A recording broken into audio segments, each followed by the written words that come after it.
ফটিক, এই ফটিক। জি হুজুর। তুই কি কিছু দেখছিস? দেখছি হুজুর, একটা মেয়ে পোলাপানের সাথে খেলাধুলা করছে। ইরে, আমি তো অন্য কিছু দেখছি রে। না হুজুর, ওটা অন্য কিছু না হুজুর, ওইটা হইলো রমজানের মেয়ে ময়না। ময়না?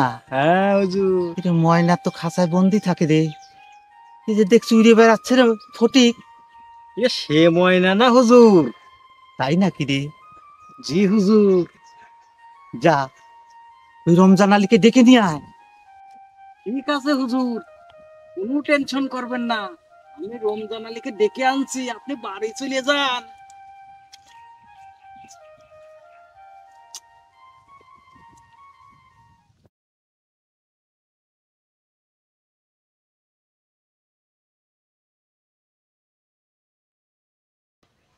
আমাকে ডেকেছেন মহাজন সাহেব? হ্যাঁ দেখেছি, বসো, তারপর বলছি।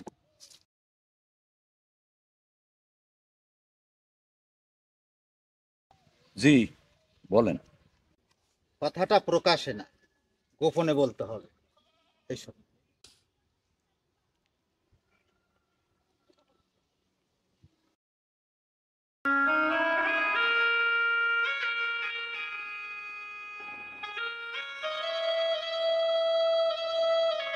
শোনো রমজান, তুমি যদি আমার কথায় রাজি থাকো তাহলে তোমার গোপন কথাটা আমি ফাঁস করব, আর যদি রাজি না থাকো তাহলে তোমার গোপন কথাটা আমি ফাঁস করে দেব। এবার ভেবে দেখো তুমি কোনটা করবে। মহাজন সাহেব, আপনার দুটি হাত ধরছে, আপনি এত বড় সর্বনাশ আমার করবেন না। দেখো তো দেখি, সর্বনাশটা কোথায়? আমি তো তোমার একটা ভালো প্রস্তাব দিলাম। না মহাজন না, এ কথা আমার পক্ষে মানা সম্ভব না। মানা সম্ভব না? ঠিক আছে, তাহলে আমি আসি,